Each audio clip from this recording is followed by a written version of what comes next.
So I just finished watching the UFC 296 presser, and boy oh boy was that something. First off, Shavkat Rakhmonov legitimately has a Neanderthal brow ridge. I mean, he is so utterly terrifying.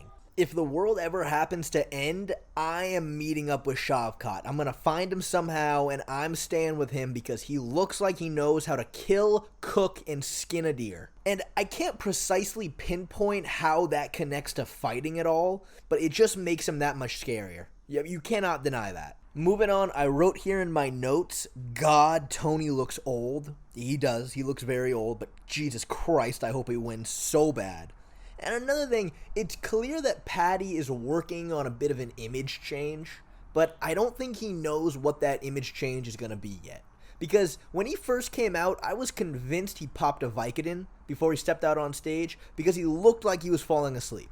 But he just seems to be carrying himself a lot more seriously, which is probably a smart move. The way he was carrying himself before, being very brash, very overconfident, to perform like he was performing in his fights, yeah, you're just kind of asking for all the fans to turn on you. So he seems to be taking himself a lot more seriously, which I think is a good idea. And when Tony started chatting shit at him, he met Tony right in the middle. And I have a really hard time understanding Paddy's accent sometimes, but I'm pretty sure he called him a crab. Somewhere in there. That's just a theory, but I like it. And overall, he was just handing Tony 10-8s. Tony wasn't making a ton of sense. Paddy was staying cool, calm, and collected, and I think he got the better of the exchange by far.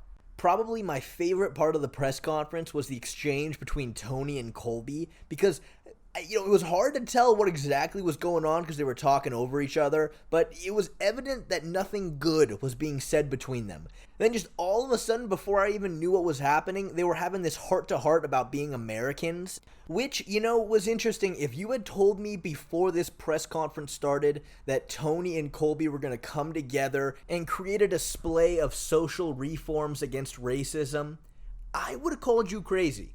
But that is exactly what happened, so I guess I'll shut the fuck up. Now let's see, what else did I write down here? I thought Colby had very nice teeth.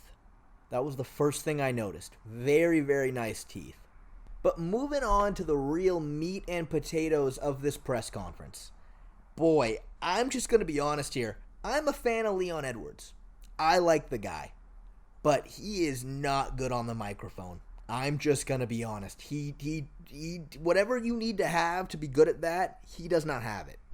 Because there's a lot of ammunition for things you can say about Colby Covington, and he did not use any of it. He tried making a point that Colby hasn't beaten anybody good in a really long time, which is true. He had a decent topic sentence there, but then you're supposed to follow that up with some evidence and then analysis. And he tried. He muttered Masvidal's name. I heard him mutter Woodley's name, but he did not convey to the audience the reason why he was bringing that up. To the casual fan, they have no idea what any of that meant because Leon needed to explain to us why that was important. And, I was watching Leon do his one-on-one interview yesterday, and he was making a point because someone asked him how he was going to deal with Colby Covington's trash talk. And he said, look, Colby's just playing a character. Right after the second fight with Usman, he told him, hey, man, I'm just trying to make some money, da-da-da-da. So, to me, I'm not going to take anything he says personally because it's all just a character.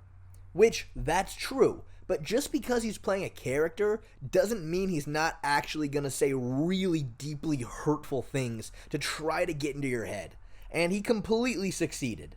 That line about Leon's dad, Jesus Christ, was that bad. For those who don't know, Leon Edwards' dad was a gang leader. Like a legit kingpin of a gang. Like he was into some real shady shit.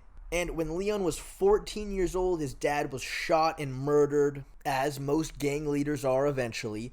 But it's clear from the interviews Leon's done on the subject that he still holds a lot of respect for his dad. He would say things like, I know he did the best that he could for the cards he was personally dealt. So this is a very touchy subject for him, and Colby weaponized that. You can tell Colby was planning this one. He had a whole setup and a punchline for it. Leon, there was not a second of hesitation before he flung the microphone at him, Dylan Dennis style. Look at the smile on Colby's face as soon as Leon reacted. That's exactly what he wanted. Then afterwards, reporters were asking Leon, like, that was a real low blow. Like, to you, what does that say about Colby's character? He didn't even want to answer it. He was hurt. He was deeply, deeply hurt by that comment. And the thing is, mind games like that can absolutely affect the fight. It's impossible to know whether it is or it isn't until the fight happens. But if Leon goes out there emotional and makes some mistakes and Colby's able to put him down just a couple times, I think Colby can win this fight.